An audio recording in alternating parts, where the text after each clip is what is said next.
Typing हो गई आपकी? जी आज हुई है सेकंड शिफ्ट। अच्छा, और कितनी स्पीड आ रही है आपकी? सर वहाँ पर हाँ वहाँ पर। सर इंग्लिश में तो मेरी क्वालिफाई नहीं हो पाया था, 30 मांगी थी तो 29 पर रुक गई थी। और हिंदी में? और हिंदी में तो हो गया था क्लियर, 28 आई थी। तो कैसे इंग्लिश में कम हो गया? कहाँ कमी कर दिया आपने? और घर पे सर कितनी आ पता रही नहीं, थी? नर्वस हो गए थे इतना ज्यादा कि पहले तो हाथ ही नहीं चल रहे थे कि किस तरह से करे टाइप। घर पे समझ कितनी में आ नहीं रही आ रहा स्पीड? था। घर पर तो आ जाती थी 34 35। फिर भी घर पे भी कमी आ रही थी है ना?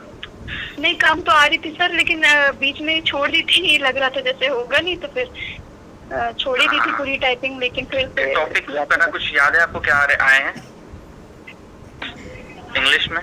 टॉपिक तो याद नहीं है। थोड़ा बहुत हिंदी कुछ में आइडिया होगा कि इंग्लिश वाला इंग्लिश में एक दो वर्ड तो याद होंगे, जो बड़े कुछ तो आए होंगे बड़े। कुछ नहीं सर, बहुत बड़े बड़े थे। वही तो पूछ रहा हूँ कि मतलब ऐसा कौन सा टॉपिक था, कुछ तो बड़े मर्द से समझ में आया होगा ना कि कौन सा टॉपिक से आ रहा होगा ये। टॉपिक ध्यान नहीं आ रहा है। चलो कोई बात नहीं, फिर हिंदी में? हिंदी में भी कुछ भारतीय संस्कृति को लेकर था। अच्छा अच्छा, भारतीय संस्कृति से रिलेटेड, मतलब इंडियन कल्चर था। जी ओके, आर्ट की वाला कोई ऐसा वर्ड था जो आया था?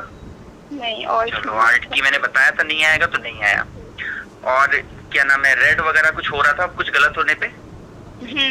जहाँ पर मिस्टेक होती थी जिस अल्फाबेट से, वही रेड हो जाता था। हाँ चलिए ये भी ठीक है। फिर आप बैक स्पेस का यूज भी कर सकते थे चाहे जितनी बात करें। ओके, तो उसका मतलब इंग्लिश थोड़ा सा आपका गड़बड़ हो गया। चलिए कोई बात नहीं, हो सकता है कुछ इससे अच्छा होने वाला हो आपका, है ना। इंग्लिश में काफी लोग चूक रहे हैं क्योंकि स्पीड वहां पर सबसे पहले इंग्लिश की हो रही है, तो वहां पर लोग सबसे पहले तो बहुत परेशान हो जा रहे हैं। मैंने एक वीडियो बनाया था, लोगों ने देखा नहीं शायद उसका। चलो कोई बात नहीं, फिर भी आप हो सकता है कुछ अच्छा हो आपके साथ आगे, है ना। एंड आगे के लिए आपके लिए बेस्ट ऑफ लक। ठीक है, thank you. Okay, thank you.